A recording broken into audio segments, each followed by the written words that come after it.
Yo, welcome back to the channel, everyone. Hope you guys are all doing well. It's Oscar and we're back again with another video. Today we're going to be talking about old casino dice. Primarily older casino dice before they started using acrylic.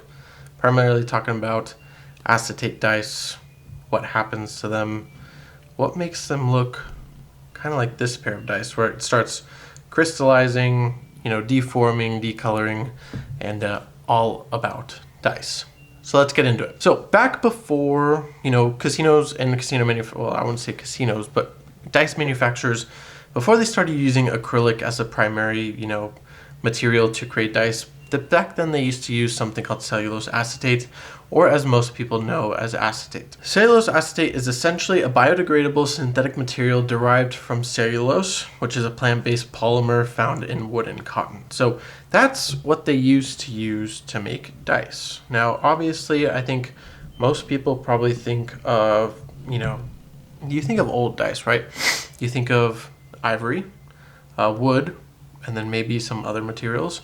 But primarily, if you think before the 80s, before people started using acrylic to manufacture dice, it's all about acetate. That's what old chem cards were primarily made of, was acetate. Nowadays, plastic.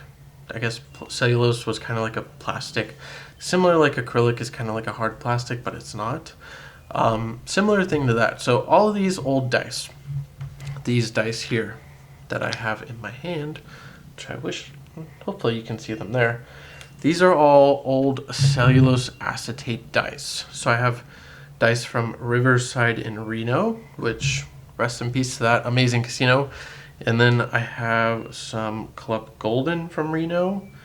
And then I have two dice from the Boardwalk Regency that was located in Atlantic City, New Jersey. So like I mentioned, all these old dice are made out of cellulose acetate. And similar thing to old chem cards, they were made out of old cellulose acetate. I think most kind of plastic cards before the 60s maybe.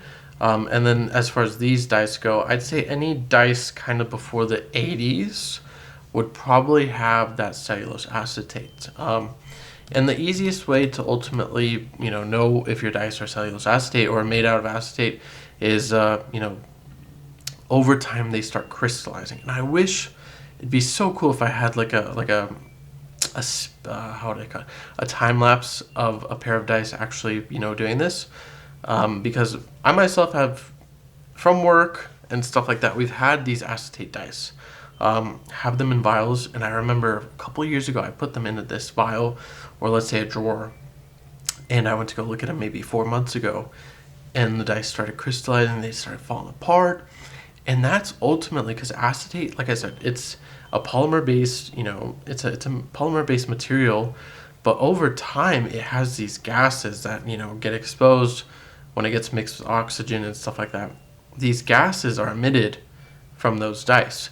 So over time, let's say if you leave a pair of dice, an old acetate pair of dice, which is more than likely what happened to these, in a vial with no hole in the top so the gases can't, escape anywhere, the gas is going to eat the dice alive. It's going to crystallize those dice to the point where they're almost indistinguishable. So luckily, I hope you guys can see this Riverside pair of dice, you can still read it says Riverside on it, but you look at the whole die itself and it's, crystallized. This thing used to be red. The pips used to be nice, they're still there. But the pips themselves, they used to be, perfect. The dye used to be red. And, it didn't look orange. It didn't look crystallized. And I believe the same thing goes for this Boardwalk Regency dye. Although this one's drilled, this thing used to probably be, I'm guessing, either amber or red. But now it looks yellow, it looks golden, the pips are almost about to pop off, it almost looks rubbery on the top, there's cracks in it, and you can see in old pairs of cards, you could see the cracks like that, which is pretty crazy. And just leaving that die on my desk over here, there's a little piece that fell off onto my mouse pad, which is pretty crazy. So like I mentioned, these old dice, they're made out of acetate. You don't want to leave these dice in vials that are not, they don't have somewhere where the gases can't be, escaping. You don't want to put them in a frame where there's no holes, because over time that gas is just going to eat and eat and eat away at the dice. And like I mentioned, just the key points as to why the dice do this. It's a chemical composition, which is, at least on Google it says it's nitrate, but it's, acetate, is prone to decompose over long periods of time, especially when exposed to environmental factors, so that oxygen.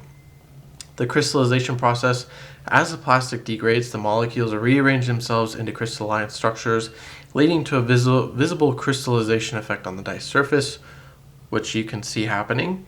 And signs of degradation is cracking, crumbling, a change in texture. All those are, what you see, what happens as far as the crystallization goes. There's, let's see, there's an old thread on PCF where some guy says, in 2020, my father pulled out some old dice he had stashed away, and many were either shrunken, cracked, they exploded, or kind of oozing. And like I said, that's all to do with the acetate itself. So those are kind of the key main points. You don't want to leave dice, sitting in a vial that there's no air for it to escape. You'd want to hopefully leave it out somewhere where it can breathe. I believe over time it's probably prone that the crystallization process would probably happen sometime. When it happens, I'm not sure. And then, like I mentioned, you want to make sure it's not stuck behind anything. You want to keep them nice and clean, and just make sure you take care of them, because this acetate stuff, like this Riverside pear, I probably think this Riverside pear is probably somewhere from the 70s, probably something very maybe hard to find in very nice condition. And I'm pretty sure this Club Golden pear, this one is still yet to fully crystallize and get really damaged, but this is a smaller pear. It still looks good on the outside, but the inside, it's just cracking and crystallizing like crazy. So this is sort of a different video. I mean, I normally talk about chips, and there really isn't this thing with chips. Only with dice and playing cards. The older kind of chem, maybe earlier pre-chem cards have I only heard of acetate. And I have a setup of chems that when you open the box, you get that same acetate smell that you get with these dice. And I'm not sure if I ever want to, use those just because they smell. I have no idea. They probably perform okay, but I have no idea as far as playability, how long they'd last, whether they'd crack. All those factors, I have no idea. So that's kind of, I don't want to use them, kind of keep them as like a museum piece. Similar to these dice, I'm not a huge dice collector, but I did happen to grab these a couple of years ago, and I just have them sitting in a Ziploc bag because I ultimately don't know what to do with them. Once I probably get a bigger space, and like a house or something like that, I'll probably have a room dedicated to casino collectability, like just frames and frames on the walls, kind of memoirs of this stuff, chip frames, probably maybe a poker table, craps table, I don't know. I'd love to have like the ultimate man cave in there, have this stuff on display, and be able to, show people when they come over, talk to people, have like the ultimate setup for videos. Oh, dude, it'd be so cool. So that's what I'm working on. That's what I'm trying to grind for. And ultimately, that's the ultimate dream. So hopefully you guys enjoyed this video. If you learned anything, or if you have any other tips or tricks for dice collectors that you want to put in the comments, put those down below. If you're new here, please consider subscribing. And like I said, if you enjoyed the video, please drop a like. Share the video with your friends and families, and I will definitely see you guys in the next one. Peace. Ain't nobody like me. Ain't nobody like me.